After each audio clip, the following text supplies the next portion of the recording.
भला तव्हांखे हाणे मां अॻु में जो इंटरव्यू थियो उन्हनि छा चयो?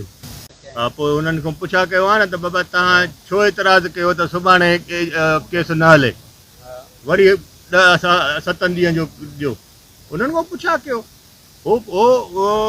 हाणे जीअं बयानु कढी स्टोरियूं हलाइण, तव्हां कोर्ट में वियो न, तव्हां कोर्ट खां भॼो छो था? बयान अचे आख़िरी बयाननि ते अॼु हुननि जा बयान थिया, अॼु हुननि जी सवाल जवाब हुननि खां करणा। जज साहिब पोइ हुन ते चयो त असां 7 ॾींहं मतिलबु डेली हलाईंदासीं, डेली शेड्यूल ॾींदासीं।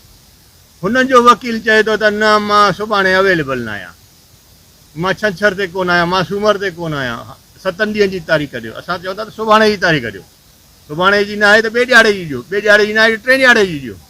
बाबा मूंखे ॿुधाए त सही, हेॾे सारे मीडिया में तव्हां वटि उहो तव्हांजे पंहिंजे ई जेके उतां जी मीडिया हुई, भला मुंहिंजे घर सरदार ख़ान ईंदो या साईं जे घर सरदार ख़ान वेंदो त साईं ॾींदुसि गवाही न।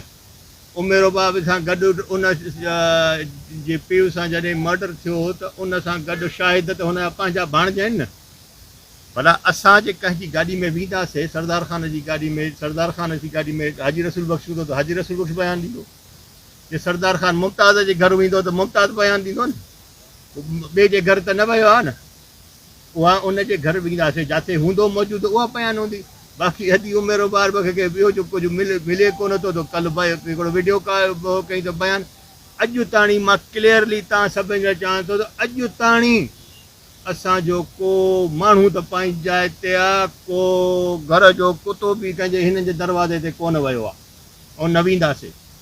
जेको कुझु थियणो आहे हिन कोर्ट मां थींदो, ऐं इनशा अल्लाह ताला सुर्ख़रू थी हिन कोर्ट मां वेंदासीं। जेॾी महिल हुन दुर जो इंसिडेंट थिए थो त हूअ दुर खे वञी असां इलाज था कयूं त बाबा तव्हां महिरबानी करे ठहो। उतां बि हूअ दुर जो ठहे थी त वरी हूअ दुर में, इहा सॼी जेका बि आहे सरकार जी नाहिली आहे। असांजे गवर्नमेंट जो ॾंडो हुजणु खपे। गवर्नमेंट ॾंडो खणे ॿिन्हिनि ते कंहिं चलियो आहे? हिननि खे ॾंडो खणंदी त बाबा इहे माण्हू जेके आहिनि सो इन झेड़नि खां परे थींदा।